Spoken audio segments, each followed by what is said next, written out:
going to read you some of these books, and before we do that, we like to bear our testimonies to you.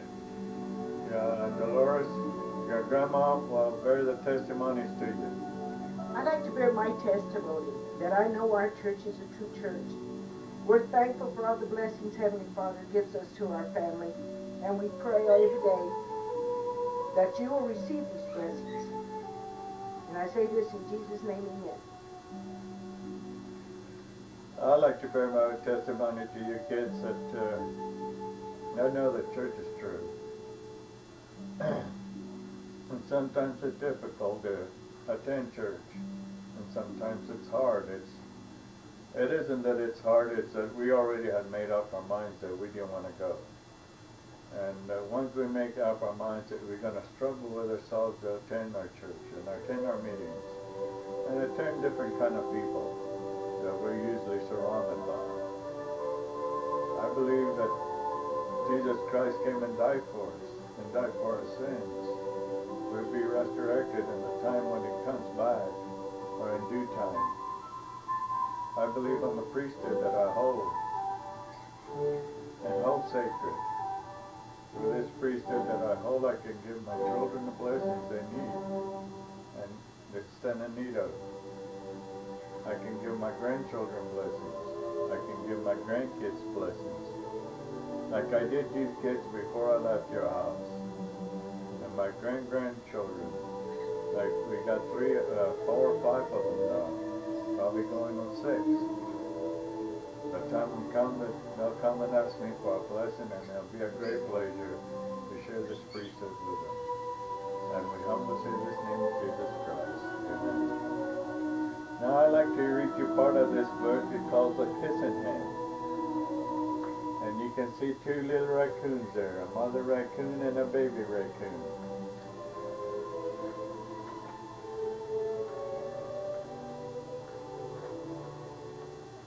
Chester Raccoon stood at the edge of the forest and cried. I don't want to go to school, he told his mother. I want to stay home with you. I want to play with my friends and play with my toys and read my books and swing on my swing. Please may I stay home with you? Mrs. Raccoon took Chester by the hand and snuggled on his ear. Sometimes we will have to do things we don't want to do, she told him gently, even as they seemed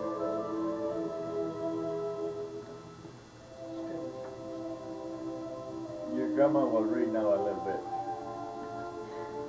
Even as they seem strange and scary at first, but you will love school once you start. You'll make new friends and play with new toys, read new books and swing on new swings. Besides, she added, I know a wonderful secret that will make your nights at school seem as warm and cozy as the days at home. Chester wiped away his tears and looked interested. A secret? What kind of secret? A very old secret, said Mrs. Raccoon. I learned it from my mother and she learned it from hers. It's called the kissing hand. The kissing hand, asked Chester? What's that? And this is a kissing hand. I'll show you. Mrs. Raccoon took Chester's left hand and spread open his tiny little fingers into a fan. Leaning forward, she kissed Chester's right in the middle of his palm. Chester felt his mother's kiss rush from his hand, up his arm, and into his heart, even like a silky black mask tingle with a special warmth.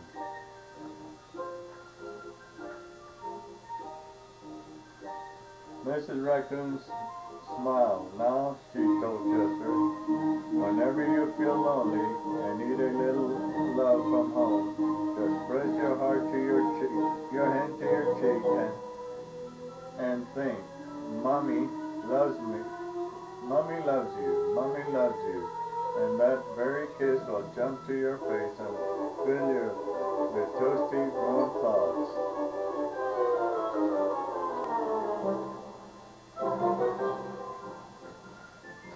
took Chester's hand and carefully wrapped his fingers around that kiss. Now, do be careful not to lose it. She judged him, but don't worry when you open your hands and wash your food. I promise that kiss will sink. Will stick.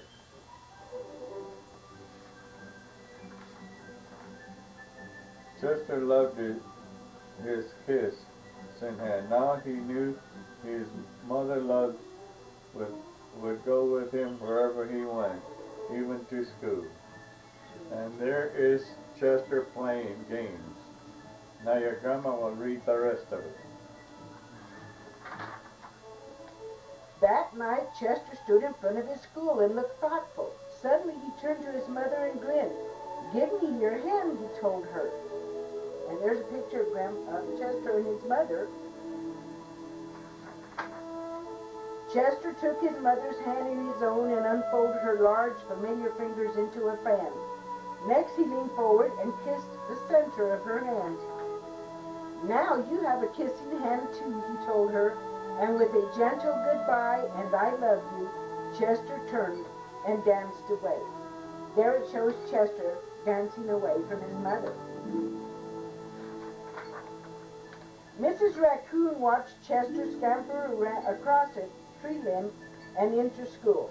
And as the hoot owl rang in the new school year, she pressed her left hand to her cheek and smiled. The warmth of Chester's kiss filled her heart with special words. "Chester loves you," it sang. "Chester loves you." And here's a picture of the kissing hand. And that's the end of the story of the kissing hand. Now Grandma's going to get another book right away, and we'll try to read as many books as we can today. This book is named The Balloon Farm.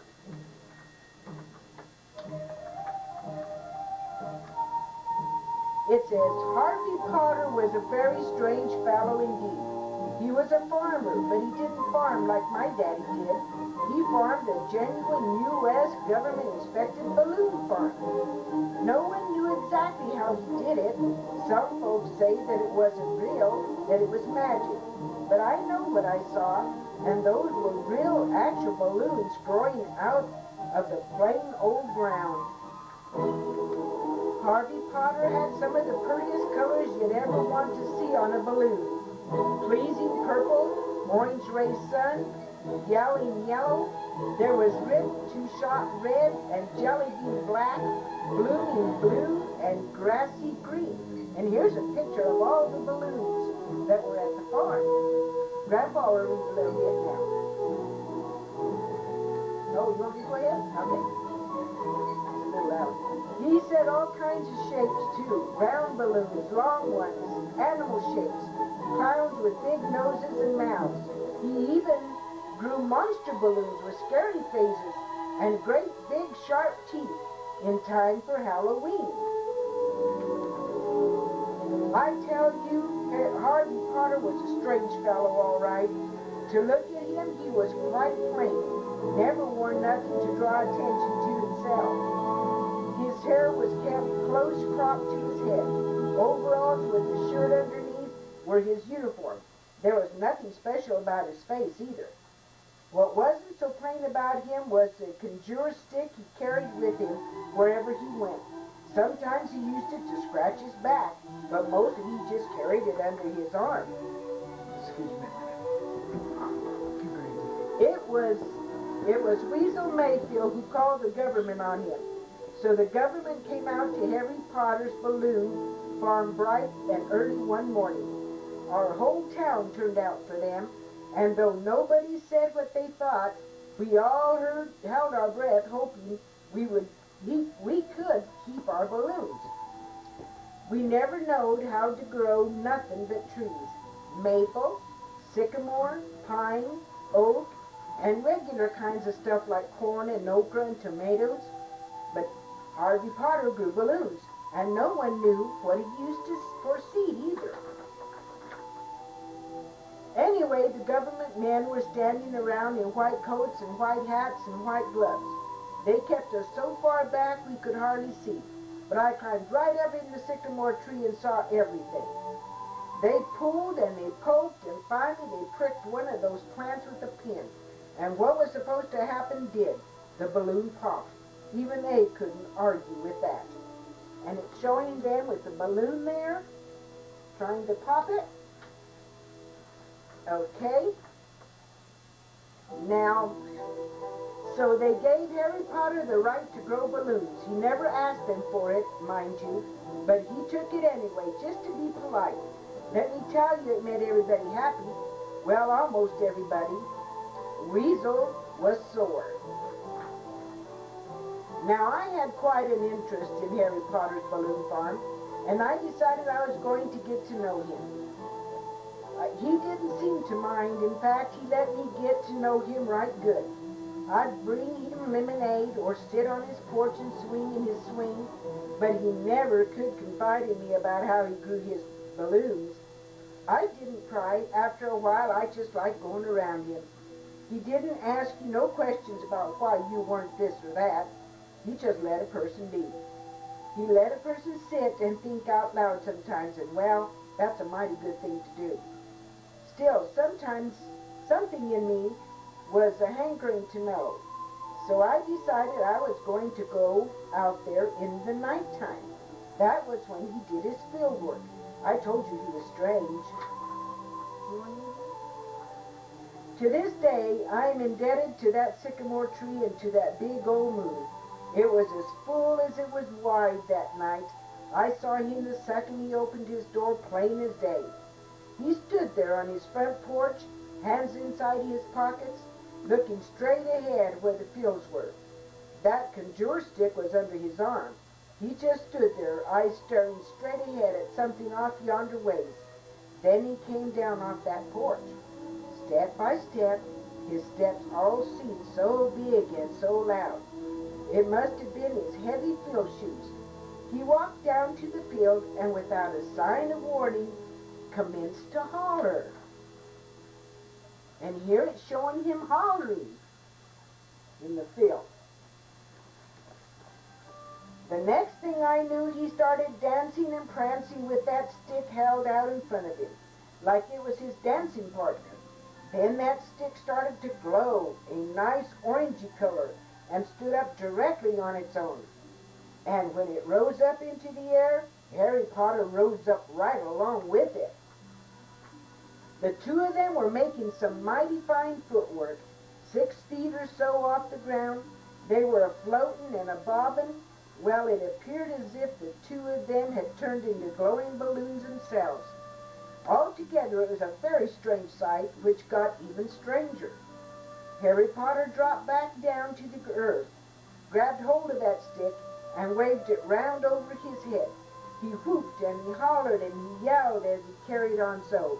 Yee-ya-ya, ya-ya-ya-ya, yee-ya-ya, ya-ya-ya-ya. I am not ashamed to say what I was almighty scared. I would have jumped right down and run for home, but my eyes were just plain glued to Harry Potter. Then Harvey let go of that stick and it started to bounce and float over the field, dropping down here and there in nice, neat rows. And all the while, Harvey Potter just kept a whooping and a screeching. Yee-ya-ya, ya-ya-ya-ya, yee-ya-ya, ya-ya-ya-ya. All of a sudden, that stick came to a complete halt and flew right back into his hand. And it's showing his hand as he's getting ready to grab the stick. That's when Harvey Potter stopped screeching. He turned around and looked directly up at that sycamore tree. I thought for sure he saw me, but I guess not, because he turned back on around and went into his house and didn't come out again. I climbed down and fell off to sleep waiting. In the morning when I woke up, wet with dew and shivering cold, little bitty colored mounds were popping up all over the ground. When I ran back after supper time, they had all come up in the glory of that day's sun. I tell you, it was a sight. Harvey Potter saw me out there in the fields admiring his latest crop of balloons. He said I could take as many as I wanted. I took 3, a clown and an elephant, and I couldn't resist a jelly bean black one. I didn't touch the monster ones on account that they were too plain scary, and it shows a field with all the little balloons coming out of the ground.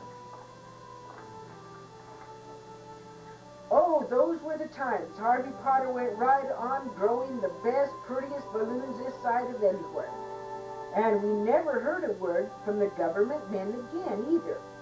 As for Weasel Mayfield, he was so riled up over the fun we were having with our balloons, he packed up and moved off to parts unknown. I remember those days well. It was the summer of '59, when I was hankering to leave home myself to find out what the world had to offer. Harvey Potter grew me a balloon that was big enough to carry me off. That's how I landed in this place here. I never did go back home and never did want to. This here place was just right for me. These days I farm, and I am not one to brag, but I have harvested my 32nd crop of balloons. Now I don't grow mine the exact way as Harvey Potter does on account that I am not Harvey Potter. I have my own methods. Maybe I'll show you someday. And it shows him growing his own balloons. And that's the end of the story of the balloon farm. Grandpa? Okay, now we're going to read The Giving Tree. Do you want to start, Grandpa?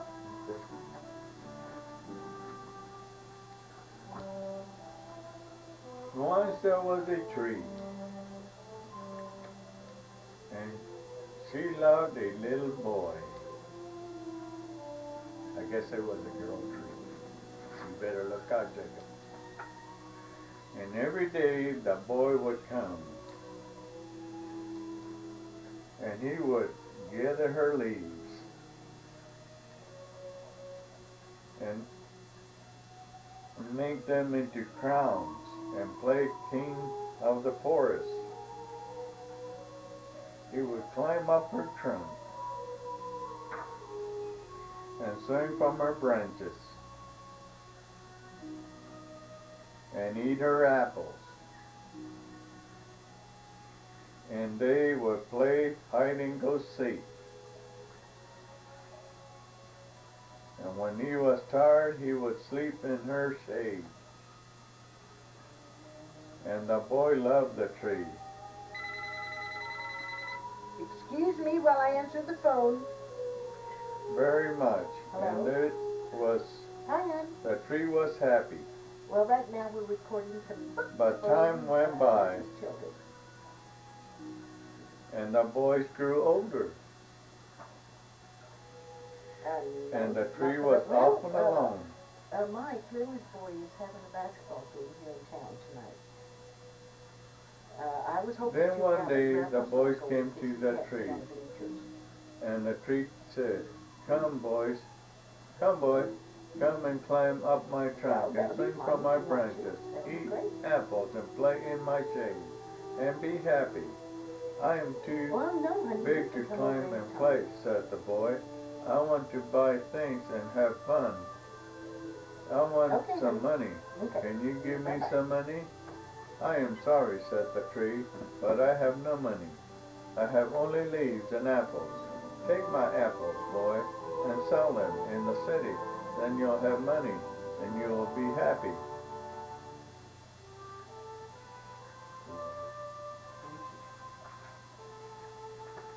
And so the boys climb up the tree and gather her apples and carry them away, and the tree was happy.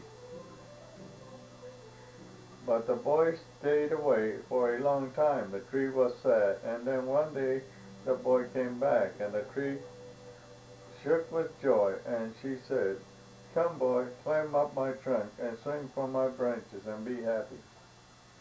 "I was too busy climbing trees," said the boy. "I want a home to keep me warm," he said. "I want a wife and I want children, and so I need a house. Can you give me a house?" "I have no houses," said the tree. The forest is my home, but you may cut off my branches and build you a house that you will be happy. So the boy cut off her branches and carried them away to build his house. And the tree was happy.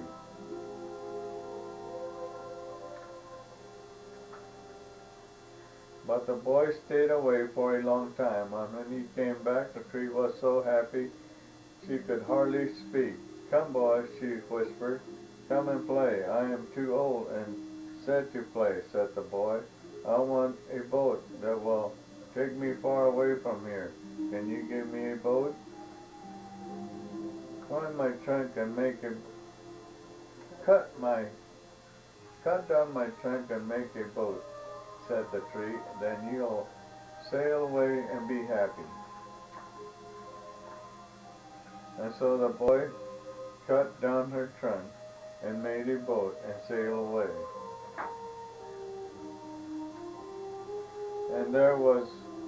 And then the tree was happy, but not really.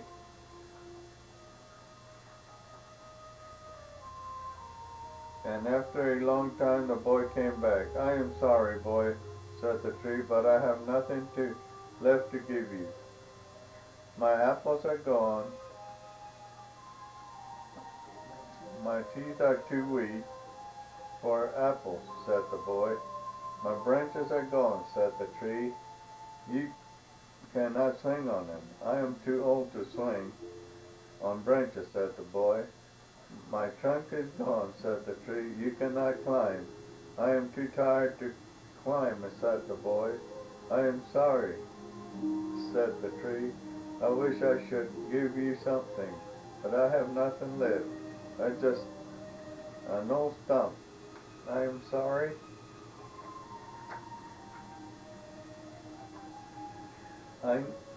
I don't need very much now," said the boy.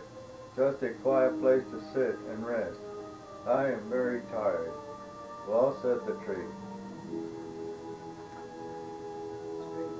straightened herself up as much as she could. "Well, an old stump is good for sitting and resting. Come, boy, sit down and rest."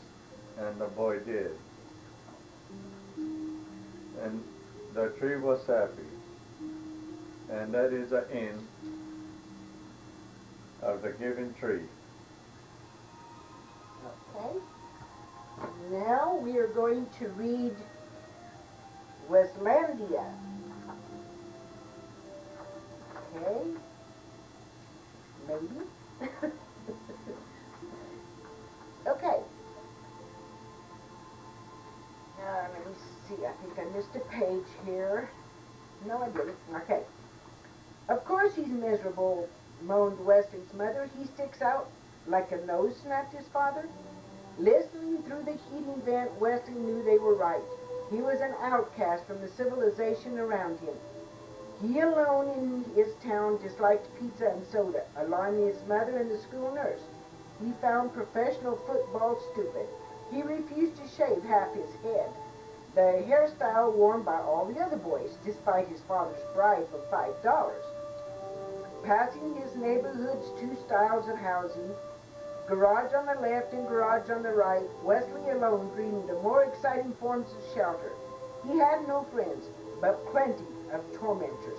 And it shows Wesley running and the other little boys chasing him. Each afternoon his mother asked him what he'd like in school that day.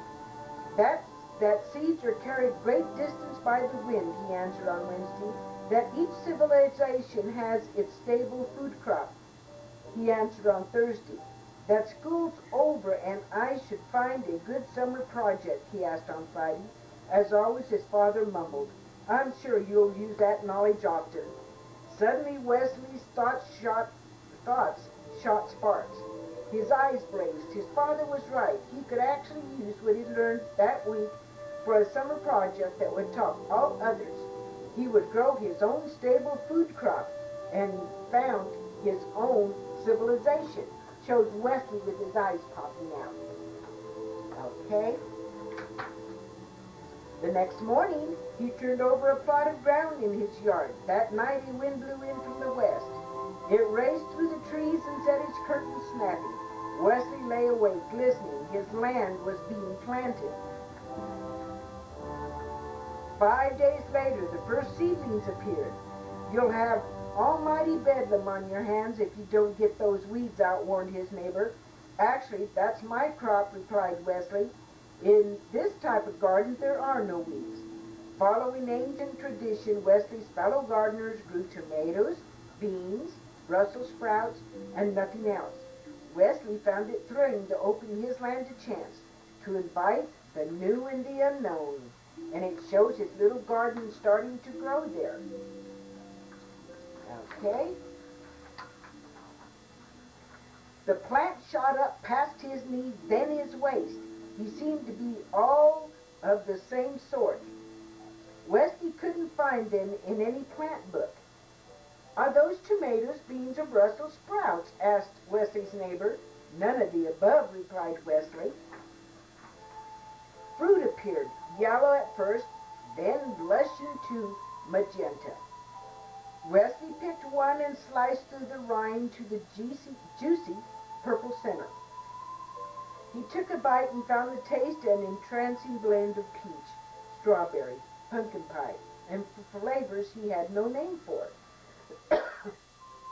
Ignoring the shelf of cereals in the kitchen, Wesley took to breakfasting on the fruit. He dried half a rind to serve as a cup, building his own squeezing device, and drank the fruit's juice throughout the day. Pulling up a plant, he found large tumbers on the roots. These he boiled, fried, and roasted on the family barbecue, seasoning them with a pinch of the plant's highly aromatic leaves. And it shows all the things that he did with the plants.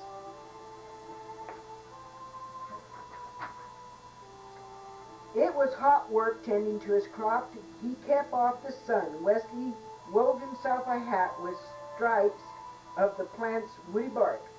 His success with the hat inspired him to devise a spinning wheel and loom on which he wove a loose-fitting robe with the stalk's soft interfibers.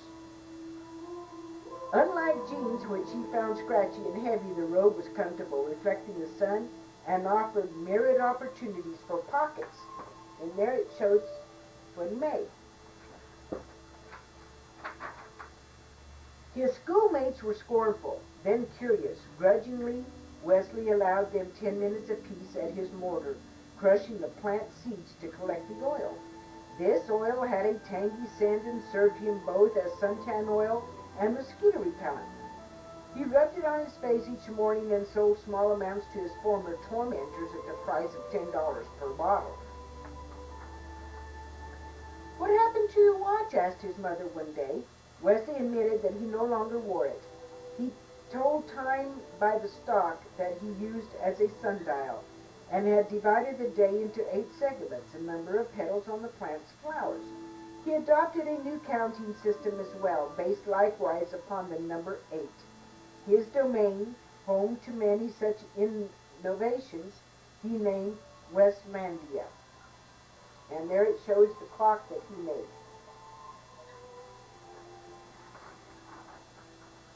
Uninterested in traditional sports, Wesley made up his own. These were designed for a single player and used many different parts of the plant. His spectators looked on with envy. Realizing that more players would offer him more scope, Wesley invented other games that would include his schoolmates, games rich with strategy and complex scoring systems. He tried to be patient with the other players' blunders. August was unusually hot. Wesley built himself a platform and took us to sleeping in the middle of Westlandia. He passed his evenings playing the flute he had fashioned from a stalk or gazing up at the sky, renaming the consultations. And there it shows Wesley laying down in his bed and looking up into the sky at night. His parents noted Wesley's improved morale. "It's the first time in years he's looked happy," said his mother. Wesley gave him a tour of Westlandia. "What do you call this plant?" asked his father. Not knowing its name, Wesley began calling it Swiss, from the sound of its leaves rustling in the breeze. In like manner, he named his new fabrics, games, and foods until he created an entire language. Mixing the plant's oil with soot, Wesley made a passable ink. As the finale of his summer project, he used the ink and his own 80-letter alphabet to record the history of his civilization's foundings. In September, Wesley returned to school. He had no shortage of friends, and it shows him with a lot of his friends walking. And that was the end of that story. Okay, Grandpa? Now, we'll let Grandpa read this one. If you give a mouse a cookie.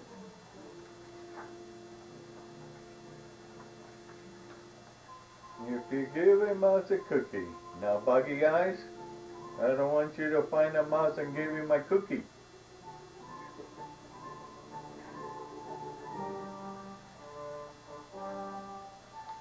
If you give a mouse a cookie.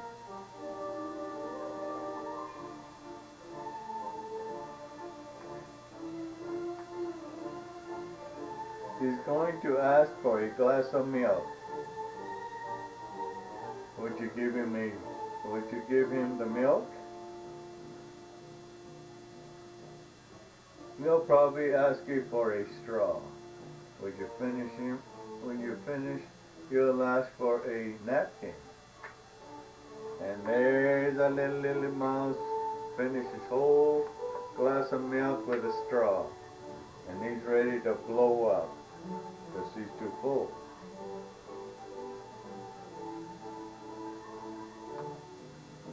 And then he'll want to look in a mirror and make sure he doesn't have a milk mustache. When he looks into the mirror, he'll notice his hair needs a trim. And he'll probably ask you for a pair of nail scissors.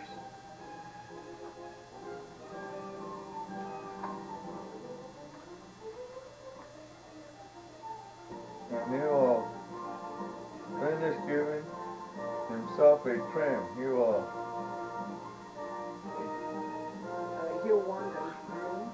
want a broom to sweep up. He will start sweeping. He must get clear away and sweep every room in the house.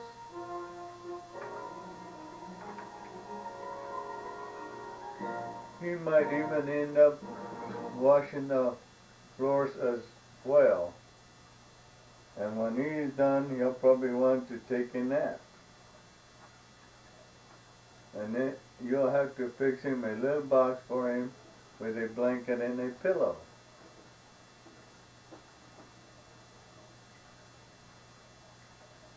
And then he'll crawl in it and make himself comfortable.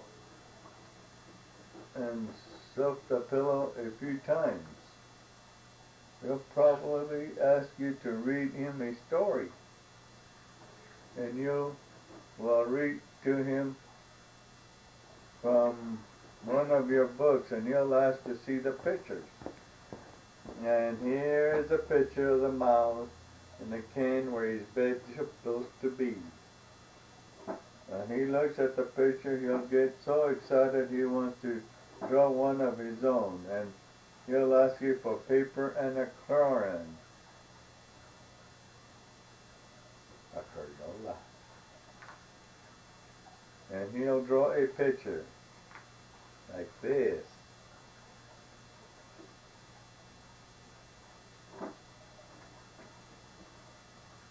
When the picture is finished, you want to sign his name, and then with a pen, and he will want to hang his picture in your refrigerator. He'll need Scotch tape, and he'll hang up his drawings and stand back to look at it. Look at the refrigerator and reminds him that And then Becca will come around and knock the pitcher down. And he is thirsty, see? So, probably Manda will give him another glass of milk. Then he'll ask for a glass of milk. And chances are, if you'll ask for a glass of milk,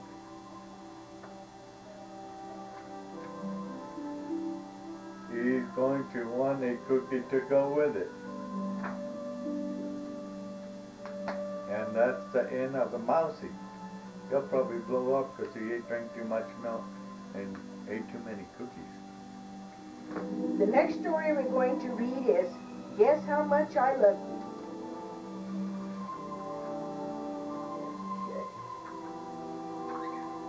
Little Nut Brown Hare, who was going to bed, held on tight to Big Nut Brown Hare's very long ears, and he's showing Big Rabbit and Little Rabbit. He wanted to be sure that Big Nut Brown Hare was listening. Guess how much I love you, he said. Oh, I don't think I could guess that, said Big Nut Brown Hare. This much, said Little Nut Brown Hare, stretching out his arms as wide as they could go. See him stretching out his arms on there? Big Nut Brown Hare had even longer arms. But I love you this much, he said. That is a lot, thought Little Nut Brown Hare. I love you as high as I can reach, said Little Nut Brown Hare. I love you as high as I can reach, said Big Nut Brown Hare. That is very high, thought Little Nut Brown Hare. I wish I had arms like that. And it showed Little Nut Brown Hare and Big Nut Brown Hare how much taller Big Nut Brown Hare is. Then Little Nut Brown Hare had a good idea. He tumbled upside down and reached up the tree trunk with his feet. I love you all the way up to my toes, he said. And I love you all the way up to your toes, said Big Nut Brown Hare, swinging him up over his head. I love you as high as I can hop, said Little Nut Brown Hare, bouncing up and down. But I love you as high as I can hop, smiled Big Nut Brown Hare, and he hopped so high that his ears touched the branches above. That's good hopping, thought Little Nut Brown Hare. I wish I could hop like that. I love you all the way down the lane, as far as the river, cried Little Nut Brown Hare. I love you across the river and over the hill, said Big Nut Brown Hare. That's very far, thought Little Nut Brown Hare. He was almost too sleepy to think any more. Then he looked beyond the thorn bushes out into the big dark night. Nothing could be farther than the sky. I love you right up to the moon, he said, and closed his eyes. Oh, that's far, said Big Nut Brown Hare. That is very, very far. Big Nut Brown Hare settled down, Little Nut Brown Hare, into his bed of leaves. He leaned over and kissed him good night. Then he lay down close by and whispered with a smile, I love you right up to the moon and back. And that's the end of Guess How Much I Love You.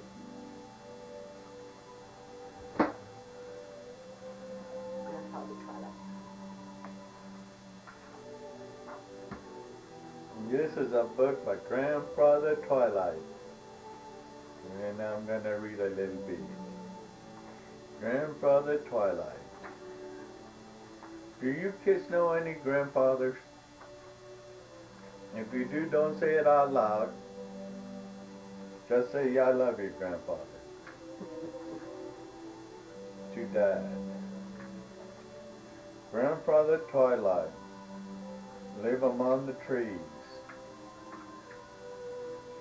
Next he opened a wood chest that was filled with endless spin of pearls, and he left a string like one pearl from it and closed the chest again. And there he is. If you can see him, say yes.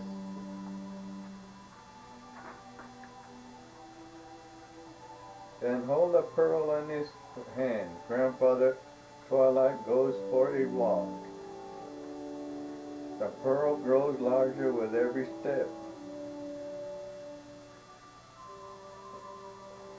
You begin to whisper little birds at. Little birds hush. And there goes Grandfather Twilight with his puppy. He's a big puppy.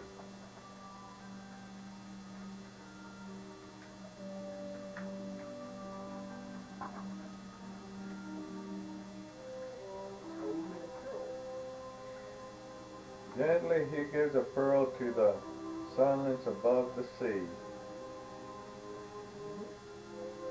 And there he is, looking at the sea. I bet you Amanda was there so she could take a swim in the sea. Grandfather Twilight goes home again. He gets ready for bed. He pets his little doggy, his big dog, before he goes to bed.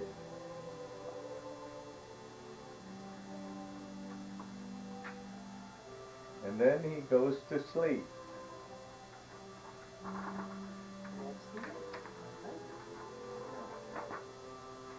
And there's Grandfather Twilight in bed.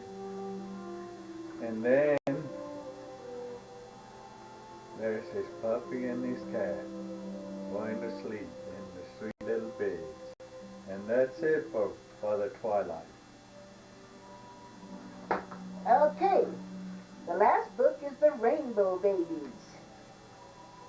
Let's see what it says about the Rainbow Babies. In the small house in the green meadow lived an old woman and her husband for many years. Food they had aplenty and a good roof over their heads, and the river ran close to their door. But the thing they wanted most was a thing they lacked, a child to call their own. The days of good honest work left little for pining, but when twilight fell the old woman would sit down at her table and sigh. If children grew in flower pots or blew down the chimney with the March wind, what a lucky woman I would be. One spring night the couple was tucked in bed snoring softly when a broad ribbon of white light slid across the old woman's pillow. Her eyes flew open and she sat bolt straight up. Though she could hear the steady tattoo of rainfall on the rooftop, her gaze met the white face of the full moon, peering round-mouthed through her window. The old woman shook her husband. "Wake up, old man. I've heard the moon shower brings good fortune to everyone it touches." The old man rose grumbling and followed his wife outside. Through the shower had all but ended. The last drops of warm rain. The wife smiled and squeezed his hand. Then her eye caught a silvery glint in the meadow grass.